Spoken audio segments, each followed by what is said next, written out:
What's going on, everyone? We got a funny crash out here, according to what everyone's saying by Zubitech. The interesting thing here is there are some points that people can make, but I guess it's just the way you do it. Apparently, Nib wrote an insane post too, but Nib's cool though. Zubitech still has me blocked for some reason, which I kind of find funny. Not that it bothers me. We know a lot of people be having some crashing out, depending on how you want to view it. But it's about the PS5 price hike versus what's going on PC as well. And we're about to pull it right up. Here it is right here, Zubitech. Like they're saying, according to what I've been reading, he deleted it, but people have it screenshotted. He says, stop with this BS false equivalency. Stop pretending PC is some kind of untouchable master race platform. Is that a problem that people have? For sure. It's funny the way that he says this though, because it looks like he's getting very emotional about this post. But there are people do act like it, but it's like it's just specifications. If you don't have the games, it doesn't matter. If you can't get those PlayStation exclusives, you don't have them. If you can't get those Nintendo Switch exclusives, you can't have them, right? It's like, yeah, I mean, I know what you're saying, but he comes up with the BS false equivalency.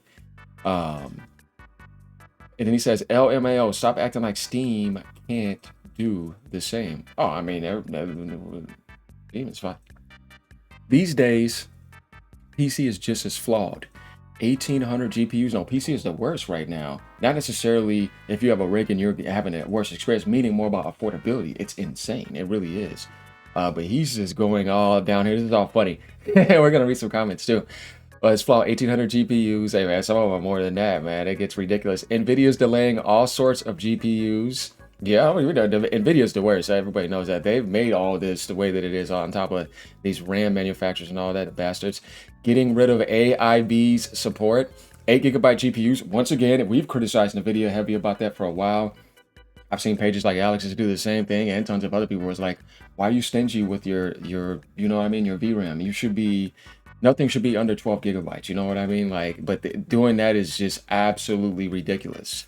In 2026, you can't forget what BS they doing. $500 for 32GB of RAM. Yeah, that's absolutely insane. Yeah, but I've said this before. PC is the worst when it comes to affordability.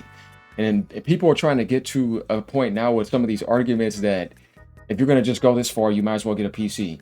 And that's logic where I'm like, I understand that, because consoles shouldn't be going that far out of that range. I'm not going to sit here and try to justify a PlayStation 5 Pro at $900. I don't agree with that. I don't like that. I would have liked to see Sony ride PSSR 2 hype because they just launched it and would have kept it at $750 and seen what you could do with it. They didn't even get a chance to stay at it for long with that. Then he's like 500 gigabytes of RAM and operating system that is a mess. True. What an effing joke. So the idea with like the effing stuff and all that, it just makes it look like he's crashing out. And I see a lot of people saying that. It is funny. It is Zubitech. That type of stuff does happen. Because at least with something like a PS5 Pro, even at $900, nah man, it shouldn't be at $900. You know you're paying for a streamlined package with PSSR 2 where the performance is actually optimized around the hardware. Yeah. But I'm not going to try to justify a $900 price tag. They should have had it at $750, man. That was golden. I had it with PSSR 2 dropping.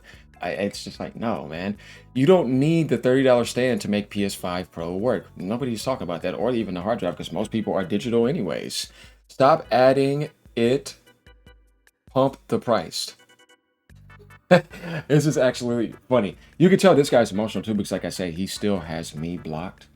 When I used to farm PlayStation, do the pony stuff, pony sit down, and do self farming and all that. And I basically corrected him on one post. I made a video and he came in and just blocked me, and he hasn't unblocked me since. He says DLSS is not a different league. It's better, yes, but that huge gap is gone with PSSR 2. From a fixed perspective, PSSR 2 is a lot closer, because if you look at FSR 4.1, how much closer that is. Yeah, it's not like in a way different league in that sense, but more about the fake multi-frame generation frames and having all that other stuff.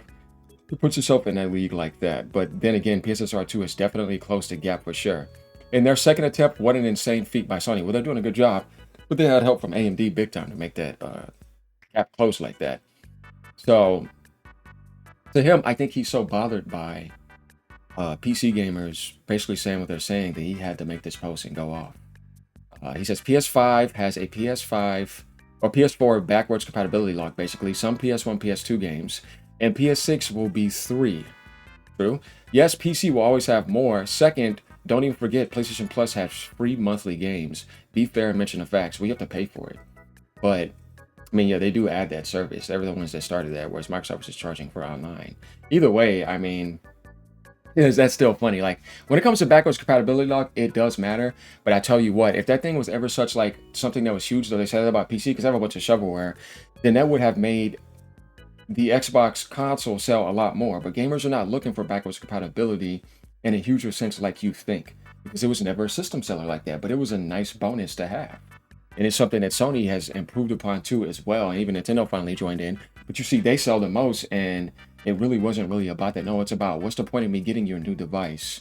I need to make sure that these games are next-gen games. You're giving me next-gen features, and there's something that makes it attractive. You see what I mean? But if you're saying I just keep on giving you backwards compatibility support, not to say that that's never bad. That is a good thing. But if you most likely beat the game, you're not looking to get better visuals to beat the same game again if you're kind of done with it. Better graphics are not going to make you play a game you don't want to play. Everybody knows this. You can release the most trash games I did not like this generation and put them for free on Plus. And you know how many people have been ignoring some games on Plus, though they could have PS5 Pro enhancements, all that, because they don't care about the game. First and foremost, it has to be a game you care about. That's the problem with backwards compatibility. Not that it isn't welcome, but more like it's never going to be a system seller. But it is a nice bonus. So he says, and then going down here, he says, oh, stop conveniently forgetting about the used market or buying physical, something PC doesn't even do anymore. Well, Nintendo is the best when it comes to that. But going back to the post, it gets interesting. So that is the crash out. We got the meme over here. He's having a good time. Says, ladies and gentlemen, I give you the greatest console crash out of the year. And there's other posts about it as well, too, basically highlighting him. Saros comes in and says he's a PlayStation guy. Now screenshot all the PC nerds crashing out. Oh man, there's definitely crash outs that have happened on all platforms. It's something that you see. Now, real crashing out, I think, can be a little bit more intense than this. But I guess that's like, you know, an attractive headline that we have to put, right? So my thing is about what he said is what I've been talking in a lot of videos, that Sony joining that does not mean that they get a pass just because it works on PC. When they could have stuck to the pro consumer route of keeping it at 750, but everybody is manipulating the GTA launch too, I think, because they realize you're not going to be able to get it on PC day one. And what is the entry? Oh, they know they're gonna, you know, itch their neck and go pay for it because it's GTA, right? It's like, nah, we're paying. And if Rockstar manages to pull it off and you get 60 frames per second on GTA 6 on PS5 Pro, yeah, they know they can get away with that, because you don't think people are gonna pay $900? Yeah, they will. Or go trade in their stuff or whatever. Even then, they're going to find a way. It doesn't matter, because people buy a new phone every year, like I said. So, I mean, at the end of the day, Sony will be able to get away with that, but the Pro is still not going to be the main system seller. It's always going to be the base model, because people just want to get in and play anyways. It's a hardcore option. But at $900, him trying to justify that in general, there's just really no justifying it. It's a console. Console should not be going up that high, but hey, man, we've seen what happened with certain things already, and it's like, yeah, that's terrible. And the Steam machine is going to be coming out, though that's not going to be a console. But when I'm looking at hardware, once again, even a PS5 Pro is still going to blow you away, but you're not going to be too far away from it. It's just not good. But once again, like I said, this market, it's forcing everybody to do that, and they're choosing not to subsidize. Yeah, what are you going to do about it? Not much. It kind of sucks, right? It says it's like that he's getting his lungs punctured like a disease cracked up weasel. Insane behavior. I mean, he's definitely being emotional and posted about it, but he didn't go out of his way to say that to anybody else. But he's being very emotional about that, and you could tell that he's triggered because he's getting tired of what PC players have to say about that. Literally, Zuby Tech when typing the post. Reminder: he calls himself a PC gamer. I have seen him say that. No, yeah, I did see him say that before. When PC elitists think they matter and think that's stuck in Gabe's corporate blah, blah, blah, makes them any special. Worst corporate shows in gaming. You always have people, like I said, that are fanboys on any type of aspect in gaming. It is true, like they'll try to paint him as like the Jesus guy, or somebody that, you know, everything is done perfect. And it's like, no, Steam has made mistakes. You know what I mean? Like he's not the creator. It just makes dope. Steam is cool. You know what I mean? I'm not a huge Steam guy, but I do respect it for what it does, and I hope that they remain private. But anyways, I want you guys to let me know what you think about that.